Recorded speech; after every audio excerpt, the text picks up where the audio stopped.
A doctor discovers the shattered remains of a teenage cyborg buried beneath 3 centuries of waste. When she awakens, she has lost all her memories.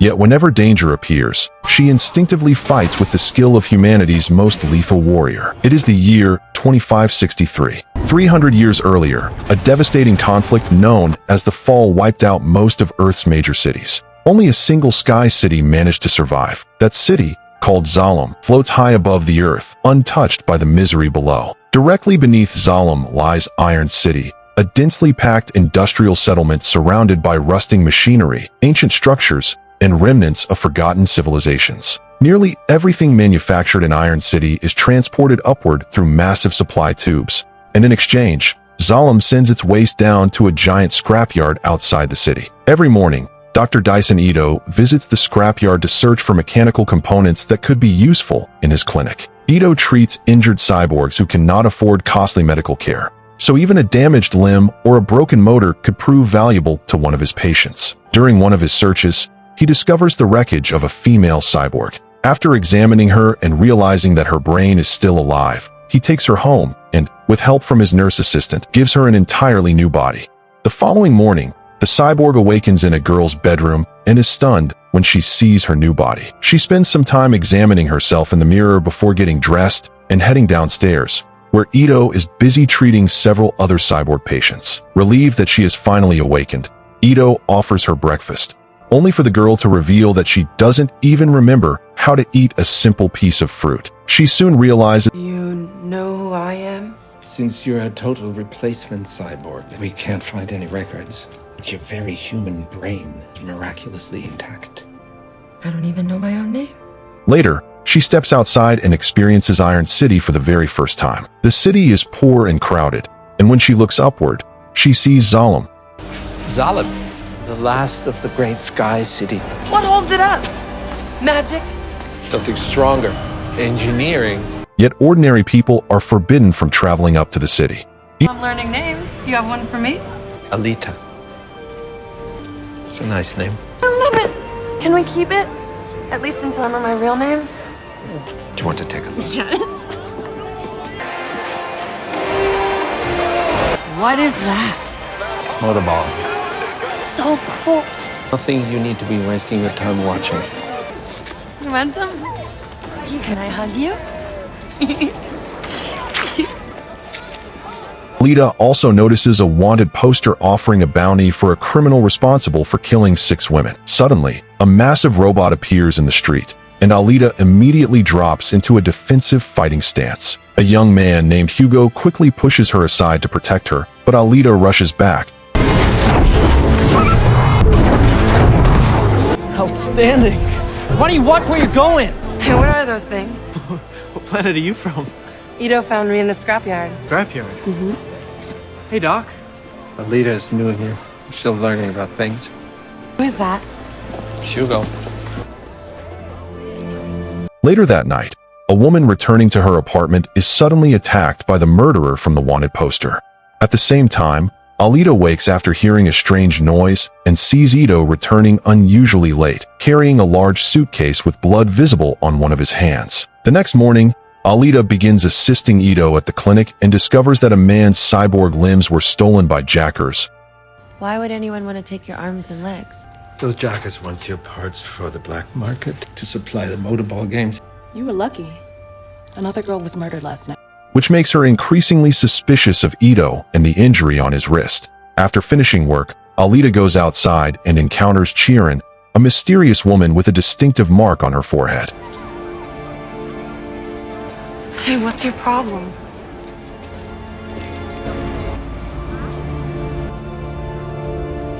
Later, Chiron visits Ito and reveals that the two of them were once married. Did you tell her who you built that body for? Our daughter is dead. You need to let it go. Oh. Chiron asks Ito to work with her again and create a powerful Motorball champion that could earn her a path into Zalem, but Ito refuses. I won't help you build monsters. And Ito notices her getting into a vehicle belonging to Vector, the man who controls the factory. Meanwhile, Alita meets Hugo while he is playing Motorball with Tanji and several other friends. Hugo agrees to teach Alita the game and lends her a pair of roller skates. and she has to learn how to balance and move in them. After taking several falls, Alita finally grows comfortable on the skates and starts racking up an impressive number of points.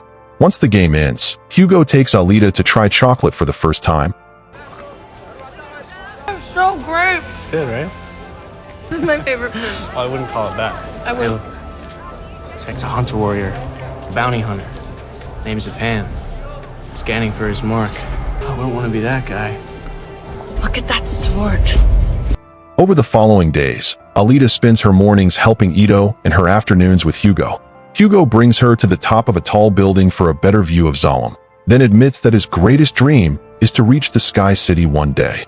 He also explains that the scrapyard contains waste dumped by Zalem, meaning that if Ito found Alita there, she may have originally come from the city above. That evening, Alita pretends to go to sleep and secretly waits until Ito leaves so she can follow him. She eventually sees him trailing a woman named Nishiana into a dark alley while pulling a scythe-shaped weapon from his suitcase.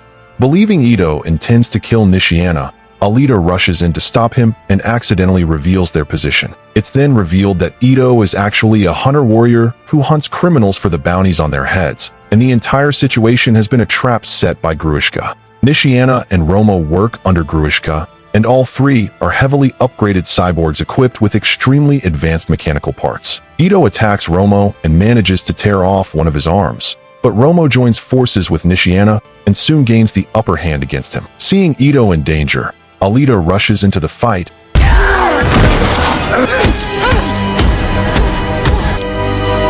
Rip that flea!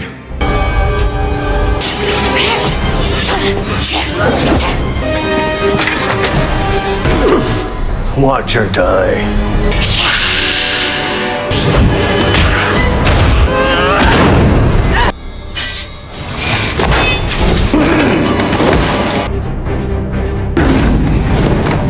Come here.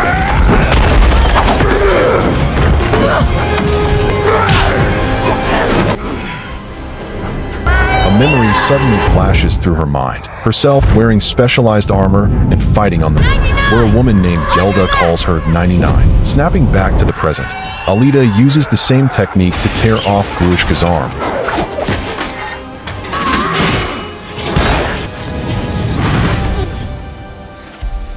After the battle, Ito takes Nishiana's remains to Hunter Warrior headquarters to collect the bounty, which helps him keep his clinic running. Alita tells Ito about the memory she experienced and insists that he explain what he knows. So he brings her home and finally tells her about her past. He explains that the body he originally built was meant for his daughter, also named Alita. This was your daughter. You built this body for her. Her name was Alita. She was murdered. What happened? A patient of mine came to the clinic one night looking for drugs. He was my demon. Hey! What are you doing there?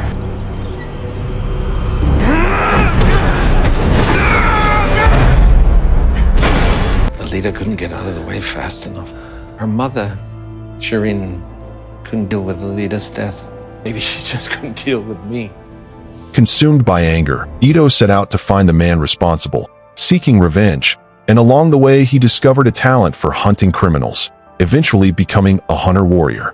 He then placed Alita's original brain into the body he had built for his daughter, while her core also remained completely original. That core is powered by an antimatter microreactor powerful enough to supply an entire city with energy on its own. Technology like this hasn't existed since before the fall, meaning Alita herself is more than 3 centuries old. Meanwhile, Grewishka returns to Chirin and tells her about the extraordinary abilities Alita displayed during their fight. Chirin agrees to repair him, and Vector soon arrives to question him, but Grewishka suddenly starts behaving differently. The reason is that Nova, the ruler of Zalem, can communicate with people on Earth by taking control of cyborgs he hacks into. Nova explains that Alita possesses the ancient fighting art known as Panzerkunst, so he orders Chirin to rebuild Grewishka and prepare him to eliminate her. Nova then takes control of Vector and promises Chirin a place in Zalem if she agrees to work for him. Later, Ito checks the bounty records and notices that Grewishka's name is missing, proving that someone powerful is protecting him. Alita decides she wants to become a hunter warrior herself, but Ito refuses to allow it. Angry with him, Alita leaves and meets Hugo, who takes her to watch a motorball competition. After watching the competitors battle aggressively, Hugo uses his connections to take Alita behind the scenes and explains that the champion is granted access to Zalem as a reward. Alita notices that Chiron and Vector are involved since they manufacture cyborgs specifically designed for Motorball. The current champion doesn't belong to them, and Chiron tells Vector she wants his body parts. Soon afterward, the victorious player is celebrating when a group of jackers suddenly attacks him and traps him in a circle of fire. They load him into a van and take his arms, which Vector later buys for Chiron. It's then revealed that the jackers are actually Hugo and his friends, who have been stealing cyborg parts to make money. Vector orders them to deliver the arms while he handles the rest of the champion's body himself. I should have known. You should have known, my friend, is that no one is greater than the game. The following day, Hugo and his friends bring Alita outside the city to show her a beautiful natural landscape. In the middle of a lake sits a ship that crashed there during the war.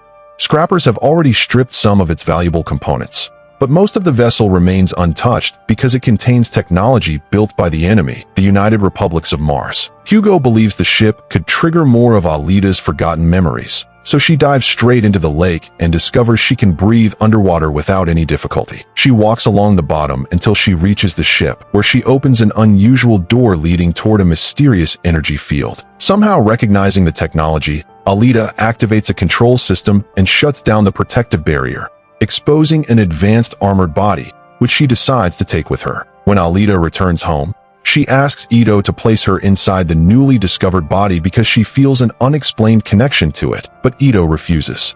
He tells her the body is called a Berserker, a weaponized cyborg built with knowledge of Panzerkunst. The ship responded to Alita's core because she herself was originally created to be a weapon, and Ito doesn't want her to return to that existence. He believes she deserves the chance to live an ordinary life instead. Despite his warning, Alita goes to headquarters and officially registers as a hunter warrior. Afterward, Alita asks Hugo to take her to the bar where the city's hunter warriors gather. The stray dog she met earlier spots them and follows along. Inside the bar, Sapan mocks Alita for looking like a child and shows off the strength of the other warriors, including McTeague and his pack of cyborg hounds. Alita refuses to be intimidated and proposes that the warriors cooperate and hunt Grewishka together. I came to ask for your help against our common enemy, Grewishka. He's being protected by the system, and now he's after Ito and me. So I'm calling on you, my hunter warrior brothers. Let's band together and defeat him once and for all. Any takers? No? Big surprise. Alita fires back an insult, prompting Zapan to attack her.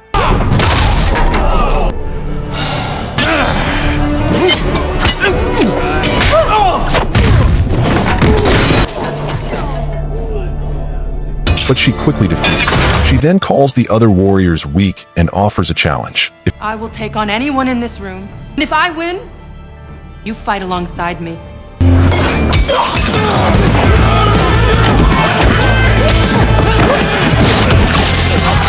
Thanks, Hugo. Hold on! No more free repairs!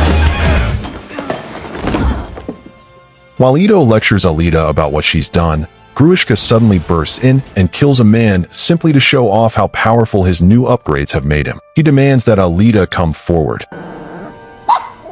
The only one with courage.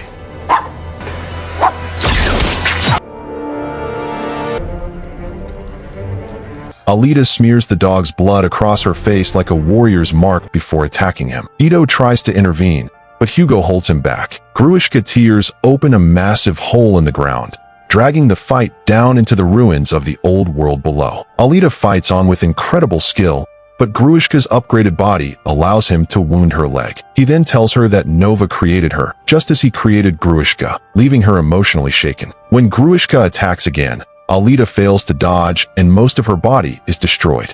The attack triggers another memory of Gelda training Alita to fight. Gelda reminds her that giving up isn't an option since they still have to defeat Nova. Inspired by those words, Alita uses her one remaining arm to propel herself forward and drives her fist through Grewishka's eye socket. She collapses right afterward, just as Ito and Hugo arrive and join the fight against Grewishka.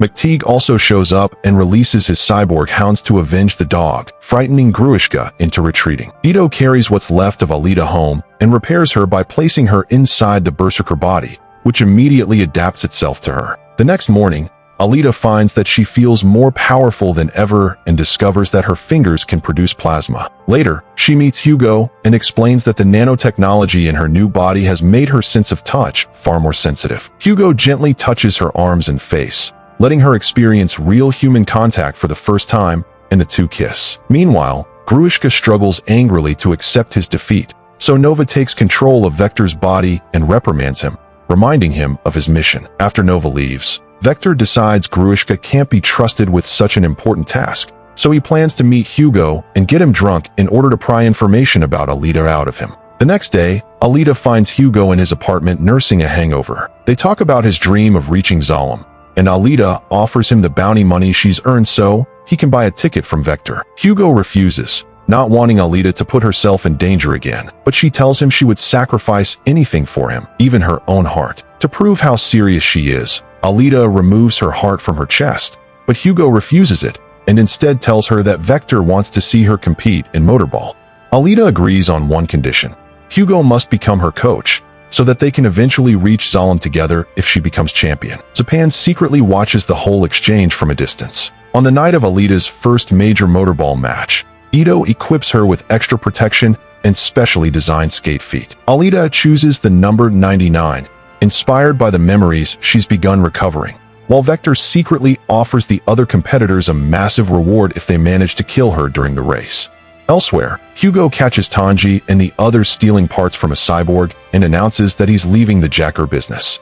Tanji reacts angrily, and the two friends come to blows. Japan suddenly appears and kills the damaged cyborg, making it look as though the Jackers were responsible, then attacks Hugo and injures his shoulder. Tanji tries to save Hugo, but Zapan kills him effortlessly with his sword. Hugo manages to distract Zapan with a Molotov bomb and escapes, but Zapan immediately gives chase. Back at the stadium, Vector tells Chirin that he used Hugo's promised path to Zalem to make sure Alita entered the competition. Ito realizes that Alita's opponents aren't ordinary Motorball players. They include bounty hunters and hunter warriors, proving the entire match is a trap. He contacts Alita through her system and warns her, but she refuses to leave the competition. Her opponents are powerful and land several hits, yet Alita remains far stronger and quickly defeats them. Suddenly, Hugo calls and tells her he needs her help against Zapan. Without hesitation, Alita launches herself through the stadium's giant screen and leaves the arena, the other competitors chasing after her. Once she reaches the open streets, Alita has far more room to move and easily defeats the remaining fighters before rushing to find Hugo. She arrives just as Zapan is about to kill him. Alita immediately knocks Zapan aside, but the bounty screens suddenly reveal that Hugo himself is wanted for murder. Hugo admits he worked as a jacker but insists he never killed anyone and only stole cyborg parts. Zapan reminds Alita that hunter warriors are bound by their code, but she can't bring herself to kill the man she loves. Before she can stop him, Zapan attacks Hugo and stabs him. A Centurion arrives and demands Hugo's body, so Alita grabs him and flees. In a hidden location, Hugo insists again that he never killed anyone and explains that he left the Jacker business because of Alita. The two share a kiss and admit they love each other. Chirin, watching their relationship from a distance, is deeply moved by what she sees, so when Vector contacts her, she lies and says she's lost track of both Alita and Hugo. Instead, she secretly decides to help keep Hugo alive. Shortly afterward, Alita emerges carrying Hugo's head in her arms. The Centurion assumes she's completed the bounty, but Zapan looks closer and realizes that Chirin has connected Hugo's brain to Alita's core. Enraged, Zapan tries to attack Alita, but the rules forbid hunter warriors from fighting one another, so the Centurion classifies Zapan as a criminal instead. Alita seizes the opportunity to destroy his face and takes his sword. Later, Ito finishes giving Hugo a new body, though the result is only a basic replacement. Ito tells Alita that Vector's promise was never genuine, and that the only legitimate path to Zalem is becoming Motorball champion. He also reveals that he and Chirin originally came from Zalem, but were forced to leave after Nova decided their daughter was imperfect. Ito removed the identifying mark from his forehead because he wanted to leave that life behind completely. Meanwhile, Vector confronts Chirin about letting Alita and Hugo escape. Chirin explains that Alita reminded her of the responsibilities she once had, both as a doctor and as a mother, and that she no longer cares about reaching Zalem. Vector responds by sending a guard after her. Determined to avenge Hugo, Alita heads to Hunter Warrior headquarters inside the Cyborg factory. Armed with Zapan's sword, she destroys the Centurions and dismantles the bounty system before entering Vector's office. There, she discovers that Vector has taken Chirin's body parts and plans to sell them. Distracted by the discovery, Alita fails to notice Grewishka approaching, and he strikes her in the hip, triggering another memory. In the memory, Alita, Gelda, and their fellow soldiers attempt to reach Zalem by climbing the cargo tubes. A massive serrated defense ring suddenly appears and wipes out their entire army, leaving only Alita and Gelda as the tube breaks apart. Alita barely holds onto the edge while Gelda pulls her back up and reminds her that their mission is to destroy Zalem. Motivated by Gelda's words, Alita reminds herself that her new body can heal, then finishes off Grewishka with only a few precise strikes. Afterward, Alita demands to speak with Nova, and he takes control of Vector's body to communicate with her. Nova reminds her that he can see everything and threatens to kill Ito and Hugo, which enrages Alita enough that she kills Vector and silences him. At that moment, Ito contacts Alita and tells her Hugo has fled because the Centurions are chasing him. Alita searches for him and eventually finds him climbing the massive tube towards Zalem,